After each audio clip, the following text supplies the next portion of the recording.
अपने ही चंचल मन को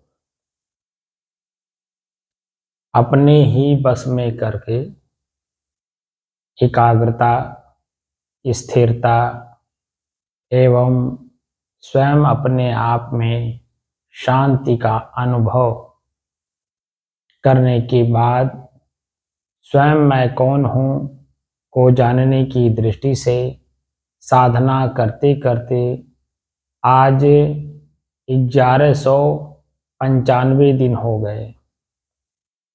तारीख 14 फरवरी सन 2025, दिन शुक्रवार, सायंकाल का समय।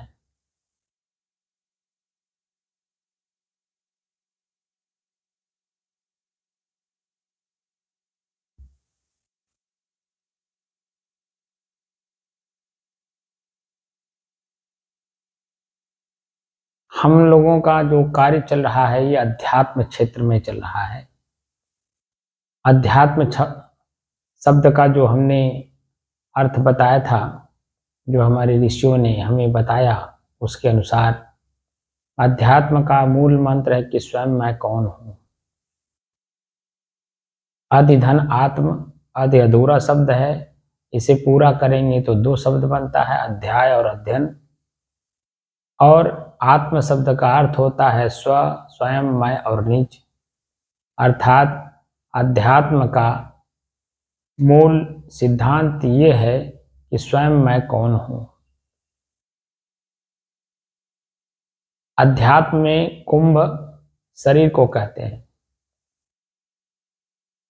और शरीर में ही अमृत है। कस्तूरी कुंडल बसे मृग ढूंढे बनमाए, ऐसे घट घट राम है कि दुनिया जाने ना। हम लोग रट तो लिए हैं, पढ़ लेते हैं, सुन लेते हैं, दूसरे को सुना देते हैं, लेकिन वो मूल तत्व क्या है उसका अनुभूत नहीं होता है। अपने ही शरीर रूपी घड़े में न मृत इति अमृत की अवस्था को खोजकर उसी अमृत को पीकर हमें न मरने वाली स्थिति को धारण करना है। तो न मरने वाली जो स्थिति है उसे जो धारण करना है, उसे धारण करने से पहले अपने शरीर रूपी घड़े को पढ़िए। शरीर एक घड़ा है, आंख, नाक, कान, जीभ, लिंग, अब इनके विषय शब्द, स्पर्श, रूप, रस, गंध, इसके अलावा मन, चित्त, बुद्धि, अहंकार, 9 मन सूत उलझने सुलझे जन्म जन्म और चेहरा। यही 9 मन सूत हैं। आंख का विषय रूप, कान का विषय शब्द, नाक का विषय सुगंध दुर्गंध, जीभ का स्वाद और लिंग का स्पर्श विषय।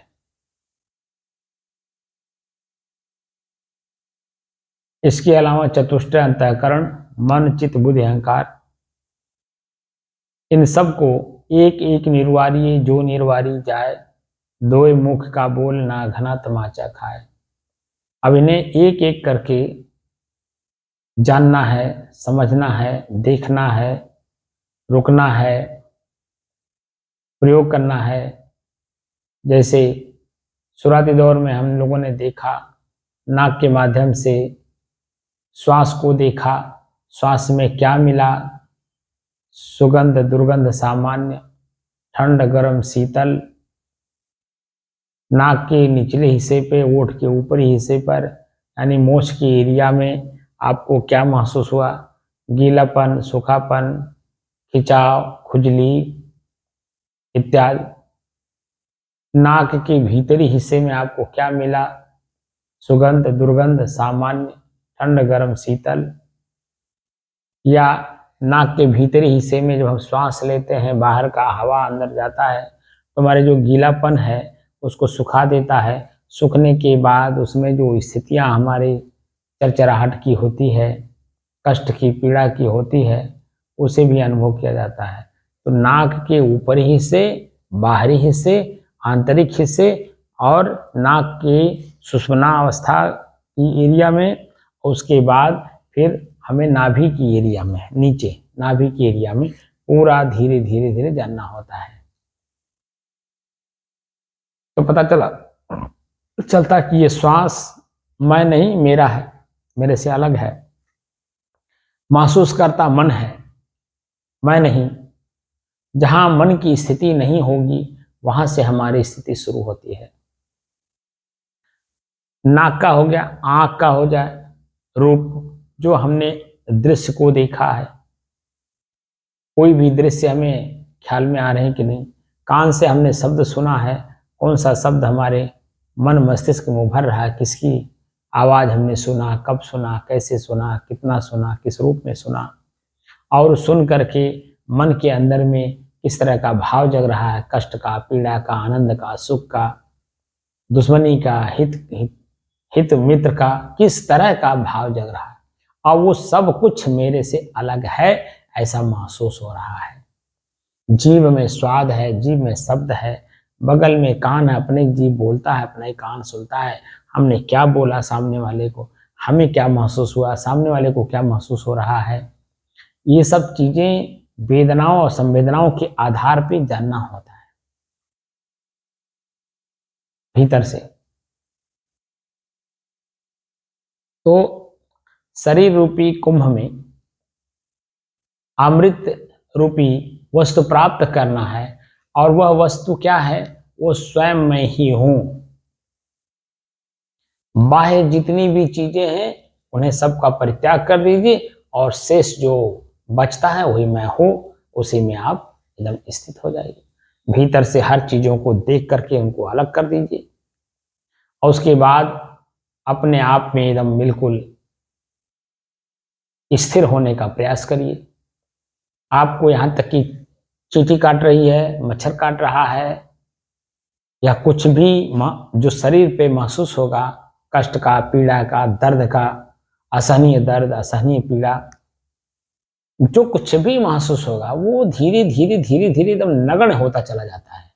यानी कुछ भी महसूस आपको नहीं होगा, और कुछ न महसूस होने वाली जो स्थिति हमारी है, वह स्थिति हमारी अपनी होती है, और वही अमृत है। वहां जाने के बाद अपने शरीर के अंगों का, कहाँ मांसपेशियों में दर्द हो रहा है, कहाँ तनाव हो रहा है, कहाँ खिंचाव हो रहा है, कहाँ खुजली हो रही है, कुछ भी पता नहीं। इस शरीर में मैं हूं ऐसा भी महसूस नहीं होता है। शरीर मेरे से अलग हो जाता है, मैं अपने आप में बिल्कुल शांत रह जाता हूं।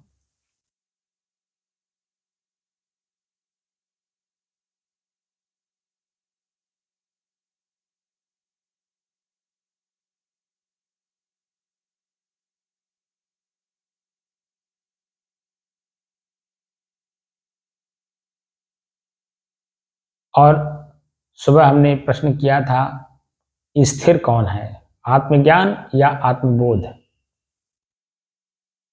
तो आत्मज्ञान चंचल करता है, दूसरे को सुनाने, बताने, जनाने, कराने का अभ्यास कराने की मन के अंदर में इच्छाएं जागृत होती हैं, वो पीड़ा देती हैं। लेकिन आत्मबोध में वह अपनी स्थिति में बने रहने की बात करता है। किसी को सुनाने, बताने, जनाने, कराने की कोई कल्पना मन में होती ही नहीं है। बस एक रस रहने की स्थिति बनती है, और उसी आत्मबोध में, आत्मज्ञान में नहीं, आत्मबोध में ही हमें एकदम मस्त रहना है।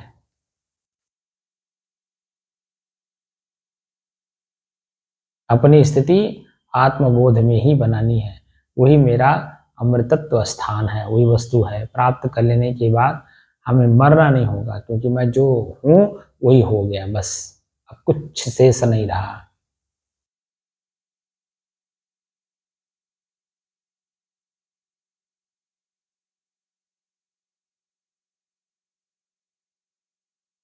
ये श्वास चलेगा, इसमें सुगंध भी आएगा, दुर्गंध भी आएगा, सामान्य भी होगा, ठंड भी होगा, शीतल भी होगा, गर्म भी होगा, कुछ भी होगा, हम उसको महसूस अंदर से नहीं कर पाएंगे। एकदम हमारी स्थिति सामान्य बनी रहेगी।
हम्म।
हाँ